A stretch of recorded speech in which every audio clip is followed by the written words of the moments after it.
Hi guys, ನಾನಿವತ್ತು tomato ಕಾಯಿ ಚಟ್ನಿ ಮಾಡ್ತಾಯಿದ್ದೀನಿ. ಅದಕ್ಕೆ ನಾನು ಫಸ್ಟ್ಗೆ ಟೊಮೆಟೊ ಕಾಯಿ ಮತ್ತು ಹಸಿಮೆಣಸಿನ್ಕಾಯಿ ಎರಡೂ ನೀರಲ್ಲಿ ಬೇಯಿಸಿಟ್ಕೊಂಡಿದ್ದೀನಿ. ಅದ್ರ ಜೊತೆಗೆ ಇವಾಗ ಒಗ್ಗರಣೆಗೆ ಚಿಕ್ಕದಾಗಿ ಕಟ್ ಮಾಡ್ಕೊಂಡಿರೋ ಅಂಥದ್ದು ಈರುಳ್ಳಿ, ಬೆಳ್ಳುಳ್ಳಿ, ಒಣಮೆಣಸಿನ್ಕಾಯಿ, ಕರಿಬೇವಿನ ಸೊಪ್ಪು ಇಷ್ಟನ್ನು ತಗೊಂಡಿದ್ದೀನಿ. ಬನ್ನಿ ಇವಾಗ ಟೊಮೆಟೊ ಚಟ್ನಿ ಹೇಗೆ ಮಾಡೋದು ಅಂತ ತೋರಿಸ್ತೀನಿ. ಮೊದಲಿಗೆ ನಾನಿಲ್ಲಿ ಬಾಣಲೆ ಇಟ್ಕೊಂಡಿದ್ದೀನಿ. ಇದಕ್ಕೆ ಬೇಕಾಗಿರೋ ಅಷ್ಟು ಎಣ್ಣೆ ಹಾಕೊತೀನಿ.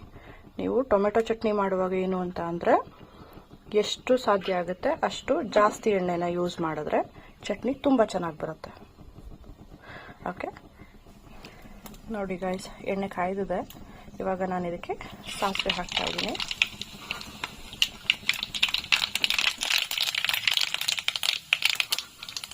ಸಾಸಿವೆ ಸಿಡಿದ ನಂತರ ಜೀರಿಗೆ, ಹಾಗೆ ಸ್ವಲ್ಪ ಕಡಲೆಬೇಳೆ, ಅದಾದಮೇಲೆ ಕರಿಬೇವಿನ ಸೊಪ್ಪು,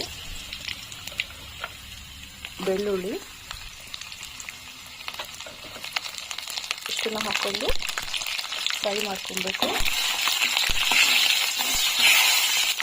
ಈಗ ಇದಕ್ಕೆ ಒಣಮೆಣಸಿನ್ಕಾಯಿ ಸೇರಿಸ್ಕೊತೀನಿ.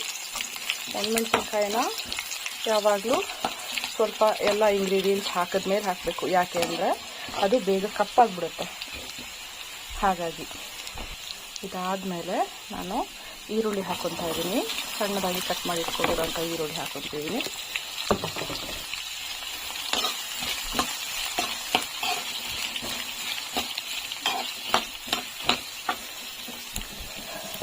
ಈರುಳ್ಳಿ ಚೆನ್ನಾಗಿ ಫ್ರೈ ಆಗಬೇಕು.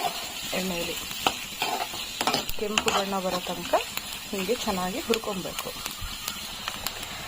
ಇನ್ನೊಂದು ಟಿಪ್ ಏನಂತ ಅಂದರೆ, ಈರುಳ್ಳಿ ಹಾಕಿದ ತಕ್ಷಣ ಅದು ಬೇಗ ಬೇಯಬೇಕು ಅಂತ ಅಂದ್ಬಿಟ್ಟಂದರೆ ನೀವು ಸ್ವಲ್ಪ ಉಪ್ಪನ್ನ ಸೇರಿಸ್ಬೇಕಾಗುತ್ತೆ. ಉಪ್ಪು ಸೇರಿಸೋದ್ರಿಂದ ಈರುಳ್ಳಿ ಬೇಗ ಬೇಯುತ್ತೆ. ಇವಾಗ ಬೇಯಿಸಿಟ್ಕೊಂಡಿದ್ದಂಥ ಟೊಮೆಟೊ ಕಾಯಿ ಮತ್ತು ಮೆಣಸಿನ್ಕಾಯಿಂದ ಪೇಸ್ಟ್ ಮಾಡ್ಕೊಬೇಕು, ಅಂದರೆ ಗ್ರೈಂಡ್ ಮಾಡ್ಕೊಬೇಕು.